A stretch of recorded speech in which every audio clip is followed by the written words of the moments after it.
of Johnny the Walrus by Matt Walsh.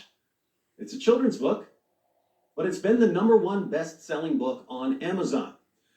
I only heard about it after people started circulating a leaked video of Amazon employees frantically trying to figure out what to do about it. So, Amazon's version of the trust and safety team says that there's a major problem with one of the books they're selling. It's about a book called Johnny the Walrus. And I want to be very clear, the next two are about books. And I saw someone say, oh joy, we're going to talk about one of them because it's been a very traumatic experience for transgender Amazonians and our transgender customers. Johnny the Walrus is a bit of a problematic book. Not a bit. It is not a bit of a problem. It's one hell of a problem.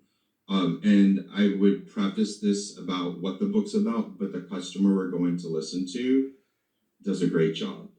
And then we find out what the book is about, not by reading the book, but by listening to someone complain about it.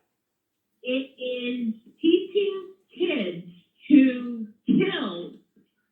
to bully transgenders, to bully them into committing suicide, the LGBTQIA, especially transgenders. The story is about a kid who likes to pretend he's different things, and one day he pretends he's a walrus, and the community tells him he either has to be a human or he has to be a walrus, or they're going to kill him. He can't be both. He can't pretend anymore. You are selling a manual how to teach kids to bully other kids to commit suicide. As if writing a manual teaching kids to bully other kids into committing suicide weren't bad enough, Matt Walsh was bragging on Twitter about how glad he was that his book was going to help bully kids into committing suicide. I haven't seen these tweets from Matt Walsh bragging about getting kids to commit suicide, but if it's good enough for Amazon, it's good enough for me. Now he is bragging that he has the #1 book. You are still going to continue to sell it. And now he's bragging and that he's glad it's going to make the LGBTQIA kids, especially transgenders, commit suicide. He's bragging about it on Twitter. Here's the book. Takes approximately 3 minutes to read. It's about a little boy named Johnny. Johnny likes to pretend to be different animals, and his mom thinks it's great. One day, Johnny pretends to be a walrus, but then his mom finds out from the internet that it's not just pretend. People on the internet tell her that if Johnny says he's a walrus, he's a real walrus. You see where Walsh is going with this, right? So Johnny's mom takes him to the doctor, and the doctor tells Johnny that he has to start wearing gray makeup and eat worms and get an operation that will turn his feet into fins.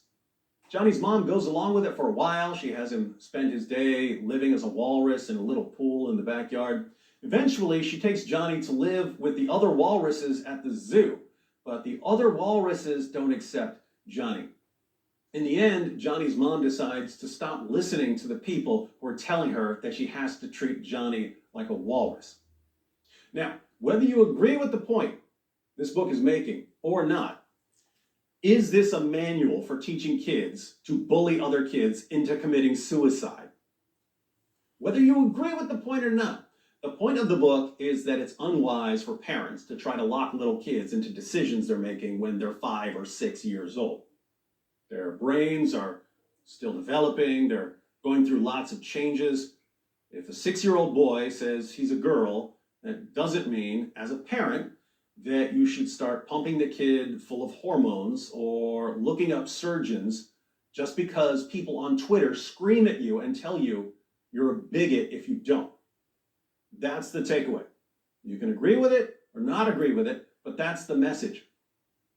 Now, if you want to enrage people, should you give them an accurate description of the book? Of course not. If you run up to someone and say, oh my goodness, some guy named Matt Walsh wrote a book. The book is telling mothers of little kids not to let Twitter bully them into pumping their kids full of hormones and getting surgeries based on feelings the kids are having in kindergarten, most people will not be enraged even slightly by that. You can be transgender and still think it's not a good idea to say, my kid is acting like this when he's 5 years old, therefore I'm going to lock my kid into that with hormones and surgeries. If I were transgender, I would still think it's a bad idea to start pumping kids full of hormones or getting them surgeries based on what they feel like when they're 5 or 6. So, if you tell people what the point of the book really is, it's going to be hard to enrage them.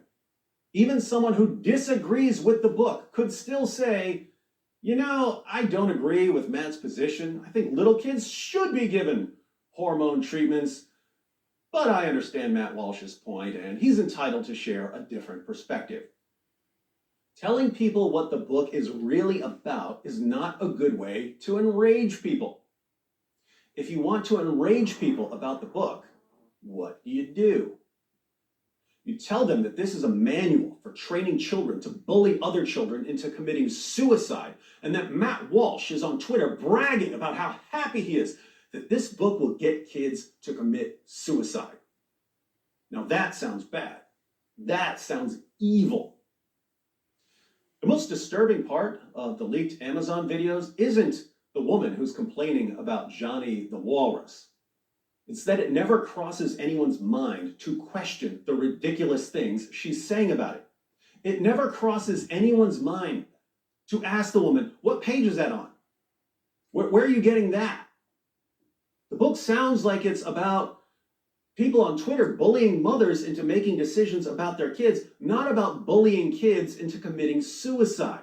So, can you explain how the book is promoting bullying or suicide?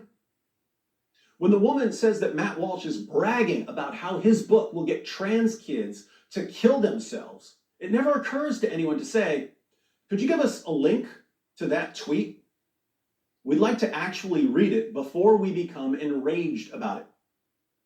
In the time it took Amazon to listen to the woman complain, they could have all read the book. And let's face it, they all knew what the book's about. If they really thought the book was a manual for bullying kids into committing suicide, they'd want to be able to show that by pointing out what it says. And again, it takes all of 3 minutes to read. They knew what the book's about. They knew that it's ridiculous to claim that Matt Walsh was bragging about getting transgendered kids to commit suicide. They knew that this was all total nonsense. And yet they all acted like the claims were completely true. Later, one of them even started crying for all the trans lives that would be lost because of this book. We live in an age when we don't just have people lying about each other in order to enrage one group against another. We've always had that.